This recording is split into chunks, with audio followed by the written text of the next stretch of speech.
Gastric আলসারের রোগীরা কোন খাবারগুলো খাবেন, কোন খাবারগুলো খাবেন না, এই বিষয় নিয়ে অনেকেরই কিন্তু দ্বিমত রয়েছে। আজকে সেই বিষয়টি নিয়ে কথা বলবো। আছি পুষ্টিবিদ নাহিদা আহমেদ। গ্যাস্ট্রিক বা আলসার এই জনিত সমস্যা অনেক পেশেন্টদের মধ্যে আমি দেখি, সেটা ওজন বেশি হোক, ওজন কম হোক, ডায়াবেটিস, উচ্চ রক্তচাপ, বিভিন্ন ধরনের পেশেন্ট যেহেতু আমার কাছে আসে, পাশাপাশি কিন্তু ছোট বাবুদের মধ্যেও গ্যাস্ট্রিক জনিত সমস্যা রয়েছে এমন পেশেন্টও আমি পাই।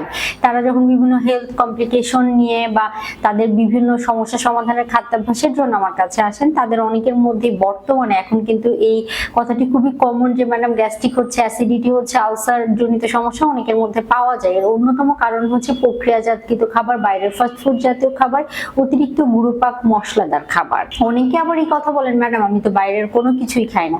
বাইরের কোনো কিছুই খান না, ঠিক আছে, কিন্তু ঘরে আপনি খাবারটি কিভাবে তৈরি করছেন, ঘরের খাবারটি আপনি কতটুকু মশলা ব্যবহার করছেন, কতটুকু তেল ব্যবহার করছেন, কিভাবে কষিয়ে রান্না করছেন, খাবারটিকে অতিরিক্ত ভাজছেন, অতিরিক্ত সময় নিয়ে রান্না করছেন, কিভাবে আসলে রান্না করছেন বা কতটুকু তেল মশলা ব্যবহার করছেন, পুরো বিষয়টি কিন্তু এটার সাথে সম্পর্কযুক্ত।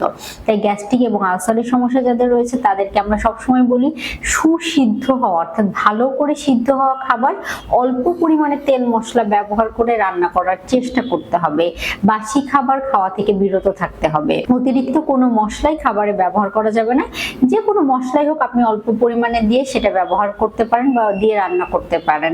রান্না করার ক্ষেত্রে আরেকটা বিষয় আমরা অবশ্যই মাথায় রাখবো যে সেগুলো ওই যে ভুনে ভুনে কষিয়ে বাংলাদেশি স্টাইল বা ট্রেডিশনাল স্টাইলে যে আমরা রান্না করি, এই বিষয়গুলো কিন্তু গ্যাস্ট্রিক বা অ্যাসিডিটি বা আলসারের সমস্যার অন্যতম কারণ হতে পারে। বা গ্যাস্ট্রিক আলসারের পেশেন্টদেরকে আমরা বলি এগুলি একটু এড়িয়ে চলার জন্য, কম তেল মশলা দিয়ে ঝোল ঝোল তরকারি, এমনকি অনেকে শাক খেলে অ্যাসিডিটি হয়। আসলে কার কোন খাবার খেলে অ্যাসিডিটি হয়, প্রথম কথা যেটা, কম তেল মশলা ব্যবহার করতে হবে, ঘরের তৈরি খাবার খেতে হবে, প্রক্রিয়াজাতকৃত খাবার বাদ দিতে হবে, অতিরিক্ত চিনি এবং মিষ্টি জাতীয় খাবার বাদ দিতে হবে। কার কোন খাবার খেলে অ্যাসিডিটি হয় সেটা আইডেন্টিফাই করতে হবে, তারপরে সেই খাবারটি খাদ্য তালিকা থেকে বাদ দিয়ে দেওয়ার চেষ্টা করতে হবে। এইভাবে যদি আপনি চলতে পারেন, আর যদি সমস্যা জটিল আকার ধারণ করে, আমি বলবো অবশ্যই একজন পুষ্টিবিদের শরণাপন্ন হয়ে তার পরামর্শ অনুযায়ী খাবার গ্রহণ করার চেষ্টা করবেন। তাহলেই দেখবেন এই অ্যাসিডিটি, বদহজম, আলসার জনিত সমস্যা যাদের প্রকট আকার ধারণ করে তাদের ক্ষেত্রে অবশ্যই আপনারা উপকৃত হতে পারবেন।